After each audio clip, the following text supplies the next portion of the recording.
Hey there, welcome back to the Win a Pageant podcast. I'm your coach, Alicia Darby. Now, this episode features a client of mine who agreed to 3 specific things: to be coachable, to be vulnerable, and to have her coaching session recorded and published in order to help you. So I know that a lot of women who haven't had pageant coaching before don't really know what to expect or how much can you really even get done in 30 minutes.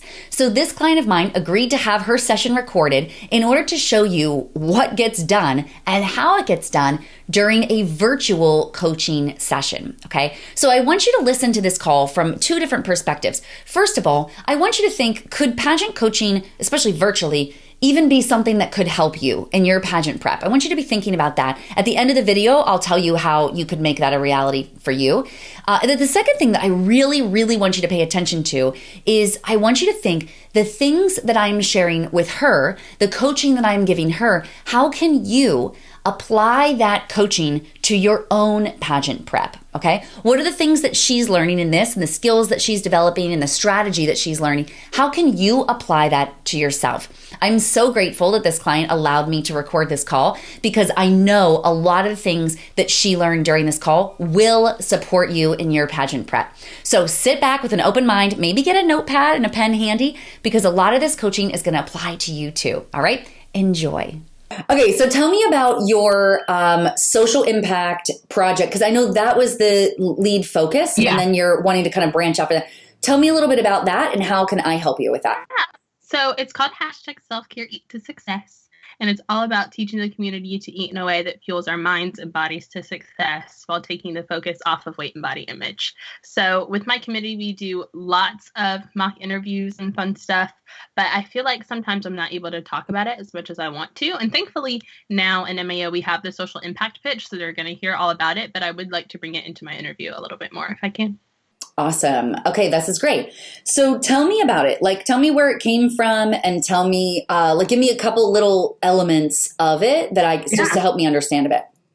Yeah. So when I was younger, I played sports. My dad was in the Army. So it's a huge part of my life, just nutrition and fitness in general. But I focused a lot on my body image, and I just really didn't have a good body image growing up. My sister is naturally super thin.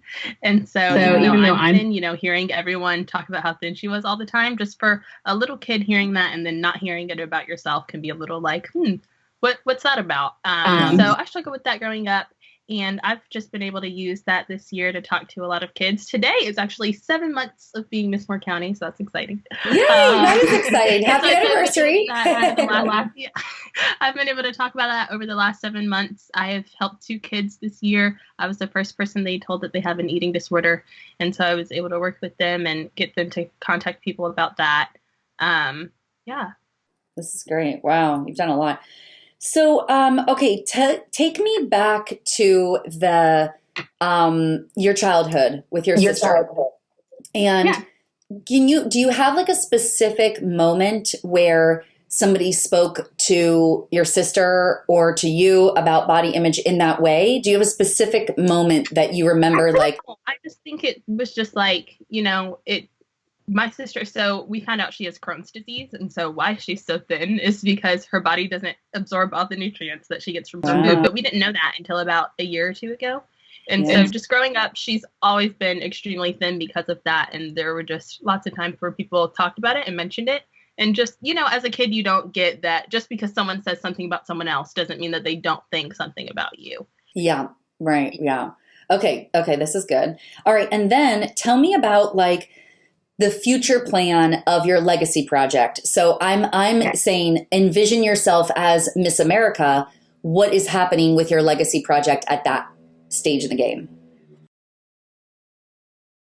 Yeah, so right now, actually, last Saturday, I launched my YouTube channel. And so I'm doing YouTube stuff with my social impact initiative. That way I can reach more people outside of just Moore County right now. I've tried to visit every single Moore County school this year, and especially with everything going on right now, no one is in school. We're all at home. so I haven't been able to visit schools for a little bit, but just being able to start a YouTube page so that other people, even if they don't know that I'm part of the Miss America organization, are able to hear about my story and how to implement nutrition and fitness in their life. That's what I'm focused on right now. Okay, cool. So do you have a background, a certification, a training of some type in nutrition or fitness? I actually don't. So I'm a sophomore at Appalachian State. So I'm going to school for speech therapy, but nutrition and fitness is something that I've just always been passionate about since I was playing sports when I was young. And so even though I don't have an official certification in it, I think I've just gotten a lot of training in it throughout the years playing sports and just knowing how to fuel my body so I can be most successful in sports and in theater and in all aspects of my life. Okay, cool. So on your YouTube channel, what are or do you have like as a part of your initiative, do you have certain like points or tenets that make it up? Or because you mentioned body image, you mentioned self-care, eating. So like what's the, I guess what I'm really asking is like, after I watch your YouTube channel, what will change in my life?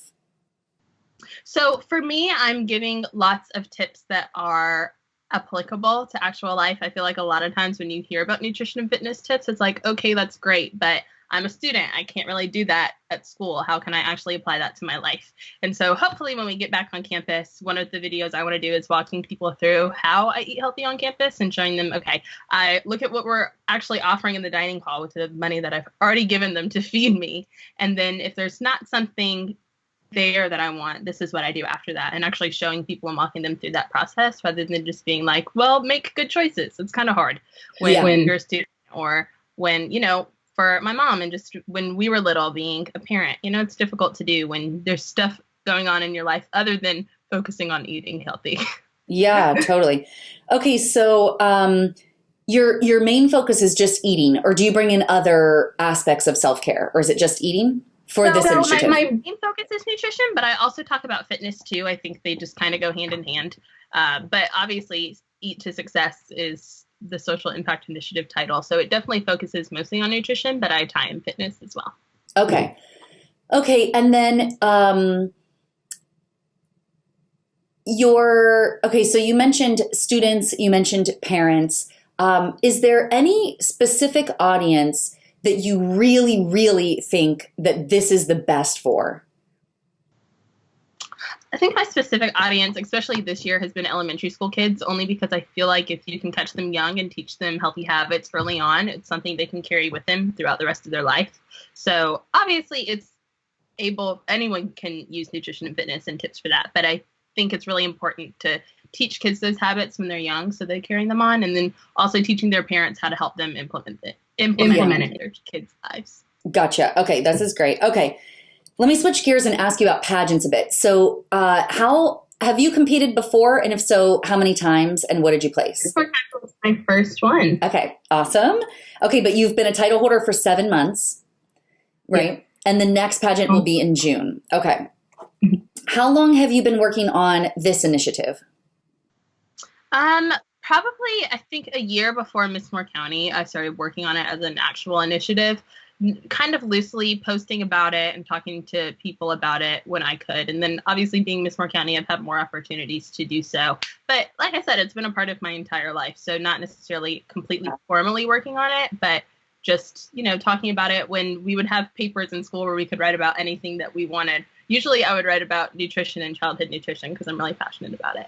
That's cool. So what other research have you done, or what other things have you been, or do you have a volunteer organization or things have you done about nutrition? Like, why is nutrition so important to you? I also work with Broadway Cares, and they do a lot of different volunteer work across a lot of things. I think they're most well known for their work with Equity Fights AIDS, but they also work on getting people with lower economic statuses healthy foods, because a lot of people don't have the luxury and the privilege of being able to eat healthy. So I'm able to work with them with that. And I didn't want that to be something that was solely me, because I think that's something important that we all realize. So before we left campus, I was working with someone on my university about starting an organization on my campus, working with Broadway Cares. So hopefully when we get back in the fall, we can work on that some more, because it was kind of put on pause, but things happen. Right, totally, yeah. Okay, cool. This is good. All right. Okay, Karolyn, I'm about to smack you straight right now, okay? Because I know you can handle it. So I'm going to just really give you some, I'm going to share with you where this is broken, and then we're going to fix it, okay? Okay. So because you are a go-getter, and I know that you are because I've been following you on social media and you go and get. So I am holding you to a higher standard.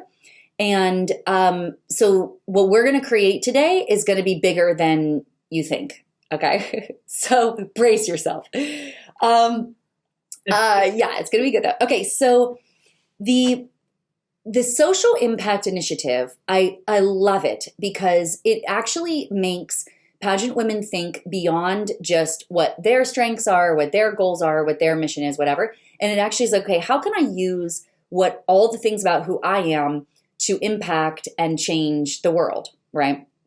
So you're doing that and you're off to a great start. When you get to the state pageant, it's likely that you will realize that there are women that have been doing this for so long that they have been doing it they've done media interviews about their topic. They've worked with many organizations and had to hash out certain things about their topic, and their paperwork and all this stuff. And what I don't want to happen is that you show up to your pageant and you're like so happy about your platform, but you look around and realize, oh man, all these other girls have freaking done so much more than me. And I could have done it. I just didn't know that they were taking it to that extreme, So we are going to take yours to an extreme because it's still too Mickey Mouse. It's still too first pageant ever. It's very like, oh, I'm going to, eat healthy. It's like, okay, I like that. And everyone's going to like it. But it's like, and what? Like, what makes yours different from everybody else? Your story is good, but the story and the initiative they're not really too connected. So we need to connect those a little bit tighter so that it's easier for you to talk about it and so that it's easier to market. So for years, what the Miss America pageant has been doing better than every other pageant is that they have been making their girls have a platform.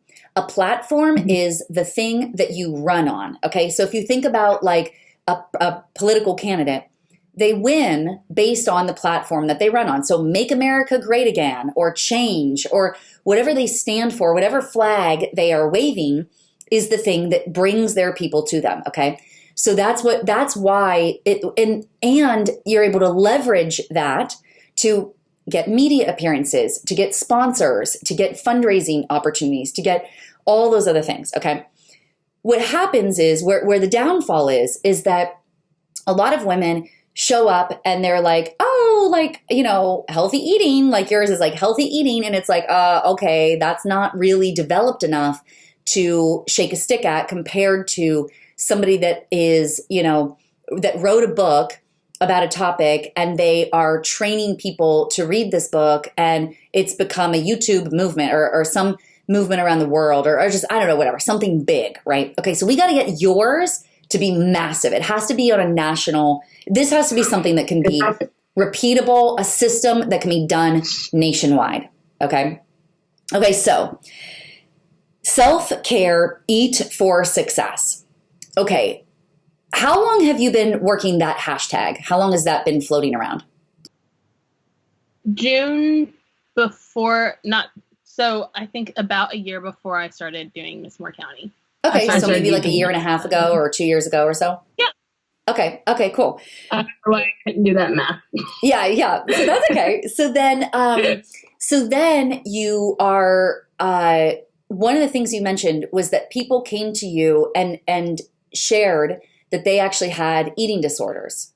Yeah. So what happened after that? How did you resource them? So they were students, elementary school students. So for me, I really wanted to make sure they got in contact with administrators at their school and their parents because I was only in their life for an hour that day and people that were in their lives every day kind of needed to work with them. But at first I just heard them out and I listened to them and I told them about my feelings growing up and how I felt about myself. And I never struggled with an eating disorder, but I think the thought process before an eating disorder for everyone is kind of the same and just about having negative self-body image and not feeling enough.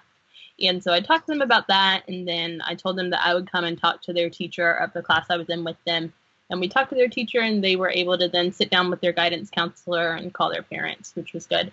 And so they're getting help now, which is awesome because, eating disorders kill millions of people. And so I was able to talk to them about that so that they're not one of those people. Yeah, that's great. That's good. Okay. And then tell me about when you go to speak, like to that school, for example, what are the topics that you cover? What's your outline of your speech real quick? So for them, I talk about why healthy eating is important and some statistics on it. And then we talk about ways they can implement it in their lives and how to start looking at what they're eating and the changes they can make.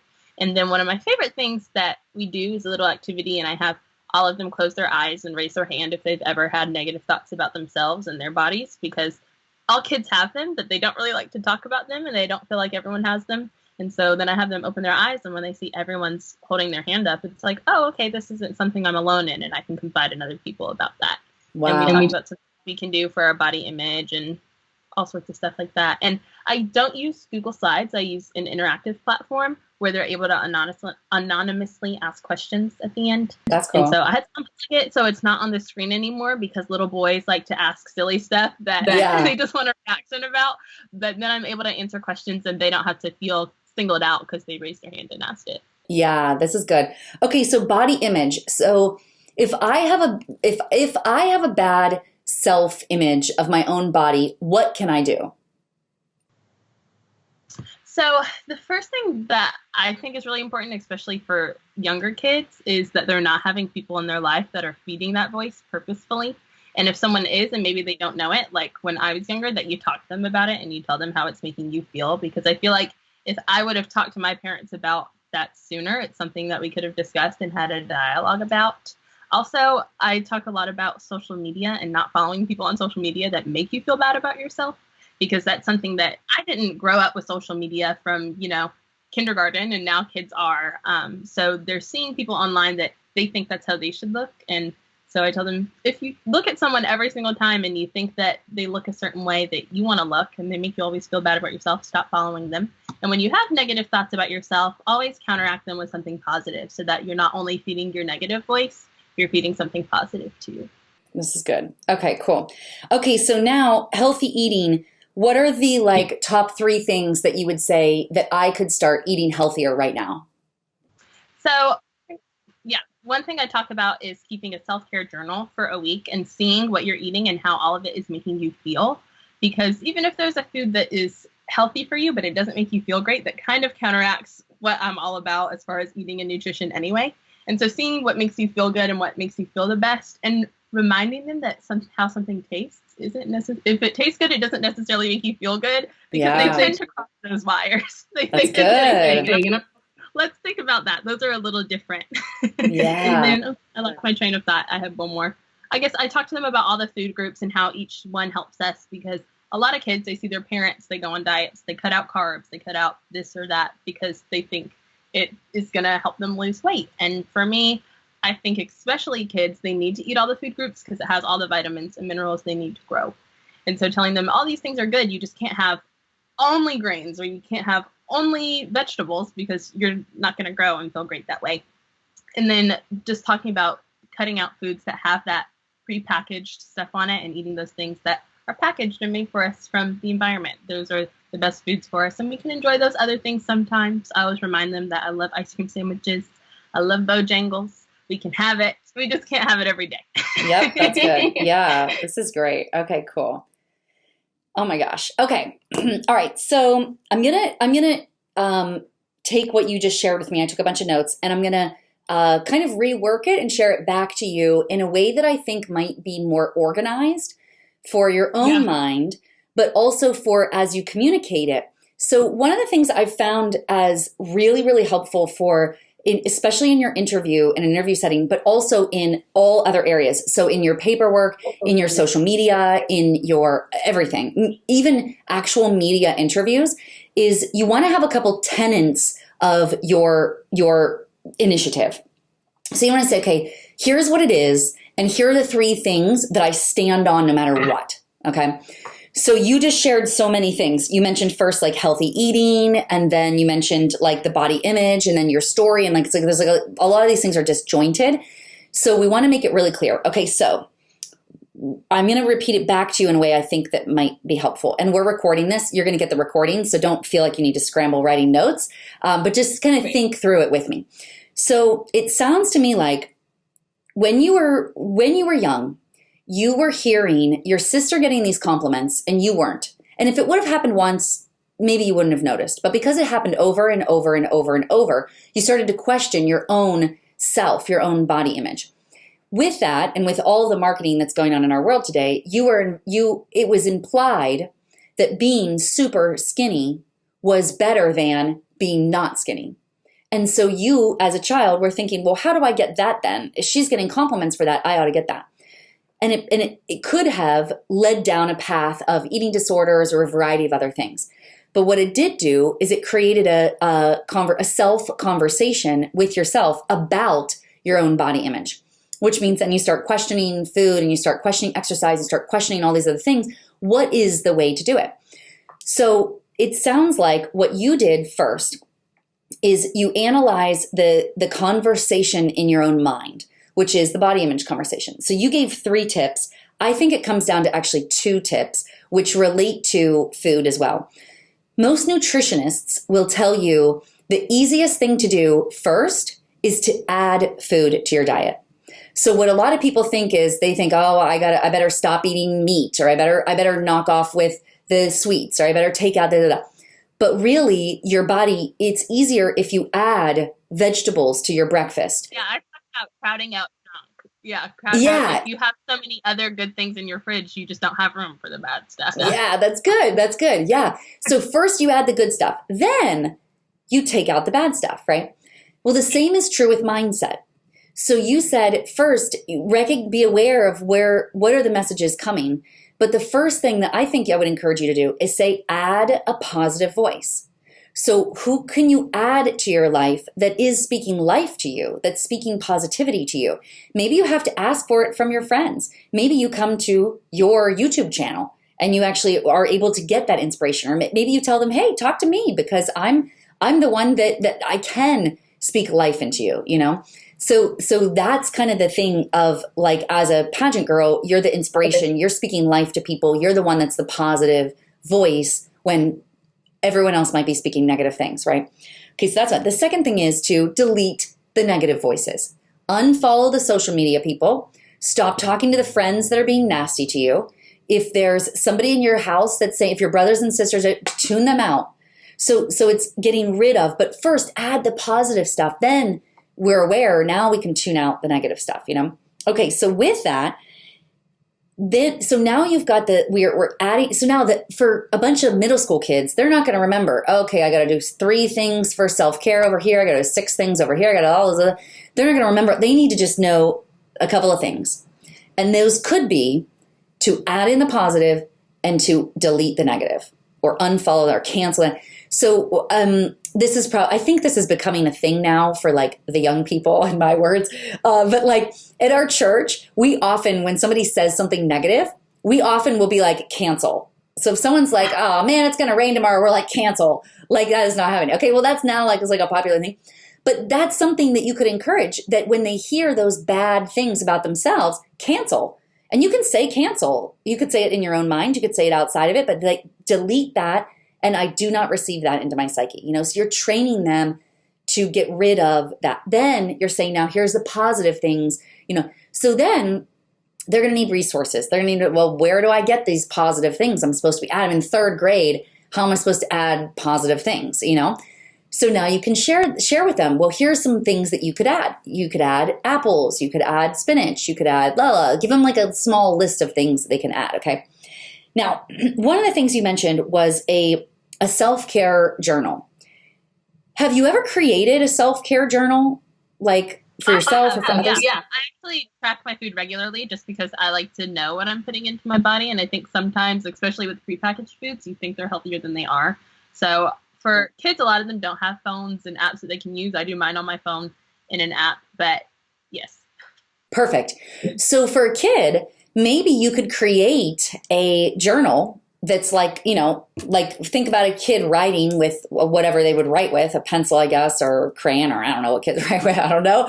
But like maybe you have kids in your life that you could say, hey, if I were going to make you a journal, what would you like? How would the spaces need to be spaced, and how would it look? And would it say breakfast, lunch, and dinner, or would it say times of the day, or would it say nothing? It would just be a bunch of lines, or maybe it would say, what food did I eat, and then how did I feel? What food did I eat, and and there would just be a bunch of those, and maybe you fill them all, and maybe you don't, or maybe you go to the next page or whatever.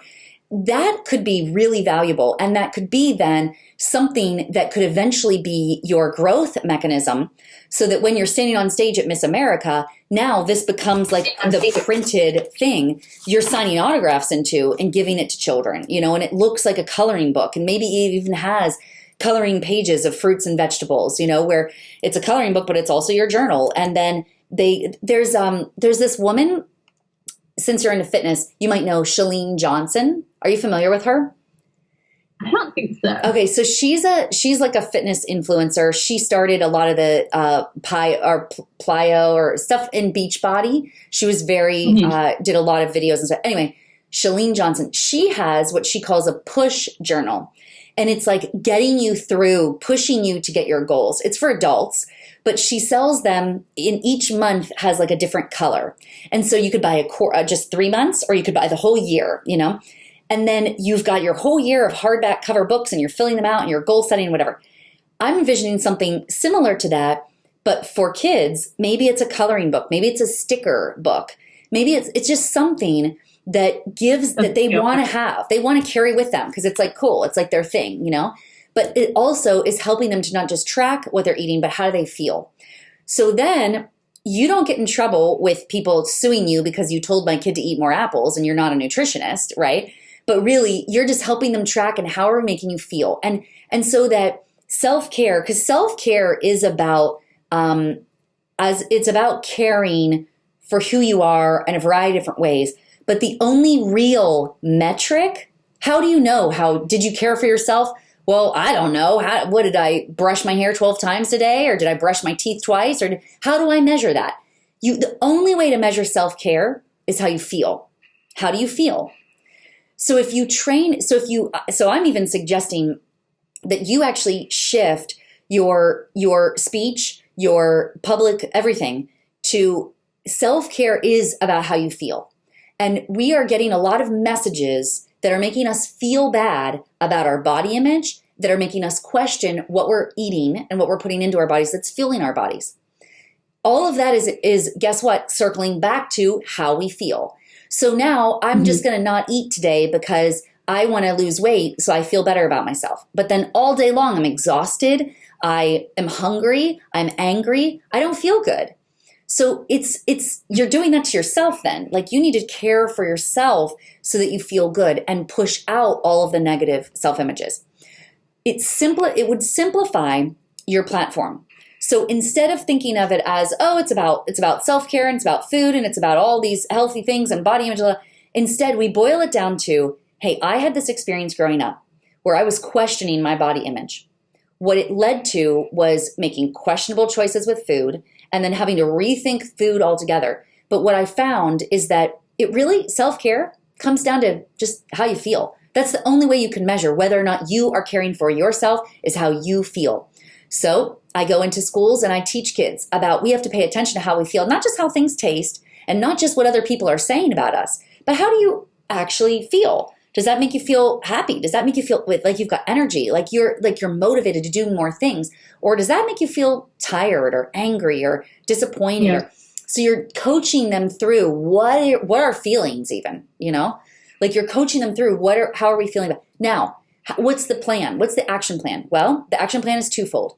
You're going to add in things that make you feel good. That's the voices that people are hearing. That's the friends you want to be around. That's the food that you're eating in your body. You're giving them examples of all those things. And then you're deleting the things that don't make you feel good. And that goes across to everything. Food is obviously where it shows up at its greatest helm, But right. I think for you, Karolyn, that your real, because you don't have a background in nutrition and you don't have, those things aren't as, vital, then I feel like the self-care aspect is very popular right now. So it would be excellent. It would keep you out of trouble with you wouldn't have to say, here's a disclaimer, on every one of your YouTube, disclaimer, I'm not a nutritionist, talk to your doctor before you make any changes. You just, it's self-care. How do you feel? You gauge how you feel. When I ate an apple, here's how I felt, and you might do the same. I suggest that you try things, So you simplify it and you pull it into just what its parts are. So now, when you get on social media, now you've got 3 specific aspects of your platform. Or of your initiative. It's the first thing is the feelings. Self-care is about how you feel. The second 2 things are we feel through different ways. The 2 main ones are the environment that we're in through voices. What are people saying directly to you? And that's directly ties to your experience. And also the food that we're eating. And then I bet you have an experience personally of your food, like maybe when you were restricting your food and an impact it had, or maybe when you allowed yourself to eat based on just naturally what you were hungry for and how that made you feel. Like you likely have examples like that you can then pull from, right?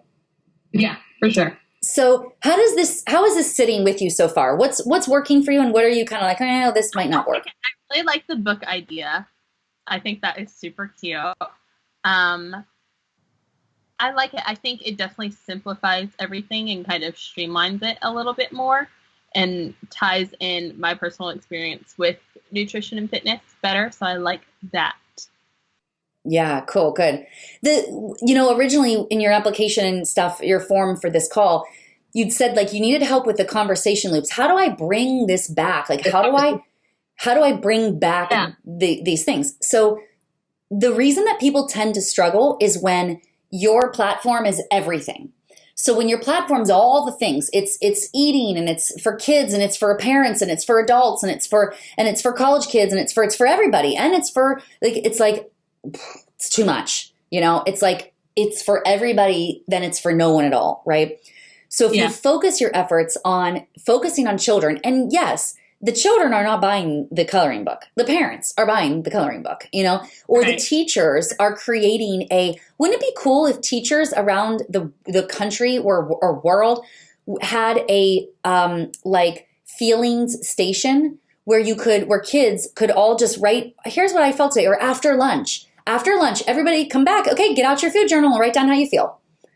Like, wouldn't that be interesting to just be able for kids to track, how am I feeling and why am I feeling this way? Was it something somebody said in the playground, or could it have been something I ate? Or, it would take 4 minutes to have okay, get out your food journal and do this, Down the road for you, that's something that you'll create a lesson plan that has to do with nutrition, and it'll be a math lesson of, okay, Sally ate 6 apples and had X amount of calories, but Suzanne ate this many and had that many, so let's look at, that's something that could get, down the line. But I think simplifying it is going to help you focus on, okay, when they ask me about this, I know the story that I want to tell, and it's about this sliver of my platform. And so then that's the thing that you pluck out to share in your interview, right? Does this make sense for you? Yeah, it does. Okay, cool. So you've got a few months. Let's see, April, May, June. You've got about realistically, you've got about 2 months to take action on things. What I would recommend is you probably already have some experience with education, young kids, whatever, and or a contact. What I would do is I would make 3 little worksheets, and or a journal. It's a printable journal that you could give to a kid or even, oh my gosh, especially right now when kids are eating at home and parents are used to just packing the lunch and sending them on their way. Parents could implement this right now. Wouldn't it be cool if they had a printable log that they could, and it's something you could create. You could put it in a Gmail and a Google Doc that's shareable, uneditable. You can make it uneditable, but then shareable to anybody. And just start pushing it out there, push it on your social media. You can make a Bitly, you can make a short link for it. Yeah. So you put it in, so you get Google Form or Google Doc would have this big long link to it, but then you could make it shareable, make it not editable so no one can change anything, but then they can just take it. You make a Bitly link, so it's bit.com/self-care eat for success or /eat for success, even just that, and then people can download it, and now it's accessible to everybody, right? Then have people take pictures of it and post it on their social media with the hashtag, so now it's and then you're reposting those things. So now it becomes something that's a bigger deal. Once you get traction with that and you start making some progress, then you win your state title. Then you're like, okay, now I'm going to take us on a national level. Now I want to make this so that it's a printed book. It's got a coloring book with it or whatever. You figure out, what makes the most sense for you. It's got a lesson plan in the back, or it's a homeschooling thing, or anything that you want like that. Now it's got like really a purposeful. Now when you're Miss America, that's the thing. You get a ton of those printed. You might be able to get them, have a sponsor print them for free. Maybe you get them print on demand and you sell them, and then you have the proceeds benefit some organization that is aligned with you, right? Does this feel like it's still within the realm of possibility? Yes, it does. I really like the book idea. That's probably my favorite thing we talked about today. I think that is so cute. Yay. Good. Well, you can start taking action on it like immediately. And again, start small, because it's going to figure itself out. It'll work itself out as it grows, and eventually, imagine this, eventually you'll have one for kids. You'll have one for teens. You'll have one for college students. You'll have one for adults. You'll have one for parents. You'll have one for the elderly. Then now it can take on a whole life of its own. You know what I mean? And wouldn't it be cool if you could sell those, and now all the proceeds are benefiting some organization that you're linked to that, you have a synergy with, So I don't want to change your whole like self-care eating for success. I don't want to change it radically, because it wouldn't be good for Miss America pageant, like to just change everything. But you can still work within that realm and just tighten it a bit, so it doesn't feel like it's so like general. It's got to be really tight, and you got to have something specific. You will meet girls at your pageant that have already written a book. You will meet girls at your pageant who have raised, $25,000 with some golf tournament. You're going to meet girls who have started some massive like organization or scholarship dollars or whatever. This is going to be the caliber that you're up against. And you can't just show up being like, oh, healthy eating 101. Like, it can't be that. Okay. It's got to be like really purposeful. That's why the book idea, I'm glad you love the book idea, because that's going to give you something that's like, and this is what I've created, So it's not like, it's her first pageant. She'll do better next year. Like, no, you come in guns blazing, Yeah. Yeah. Cool. Now you're in the game plan, right? Oh, sorry. Yes. Sorry. You're in the game plan. Okay, cool. So there's a training in there that's legacy project training. Have you done that yet? I've done it. It's been a while. I'm planning on going through it all again. I've done it like twice. Okay, good. Yeah, it's good to go through it. And I'm planning on doing it again soon. Right now, I'm getting used to online classes. Yeah. So seriously. Yeah. One step at a time. I'm definitely going to the game plan again. Okay, cool. So when you revisit that, look at that legacy project training, because now that we have this big idea, now you're going to be able to go to that, and it'll probably help you kind of narrow down some more details of it and really get it like going quickly. That done is better than perfect. You want to just take steps forward, because it will become more and more clear the more you take steps forward, and then once it becomes clear like that, then it's going to be easy because it's going to be like I want to circle back to the idea of the conversation loops, which was your interest here. Whenever if you think about yourself like on a date, like imagine you go on a first date with a dude you really like, and he's pretty cool. Like he's like really got it together, and he's like really impressive. And you're like, wow, he went to go to a great school, and he like travels all over the world and stuff. And you're like, this dude is awesome. You're going to want to share certain aspects of who you are so that he knows you're awesome too, right? So when you do that in a date setting, it's very natural to just kind of let it like, oh, well, yeah, last year when I was in China, they blah, blah, blah, blah, blah. And then you like, just drop that hint about China, no big deal. I went to China, right? Now all of a sudden he's like, wait, you went to China? Oh, yes, I did. Oh yeah, I went on a study abroad group. And now you get to tell the story, right? That is what you're doing with conversation loops, okay?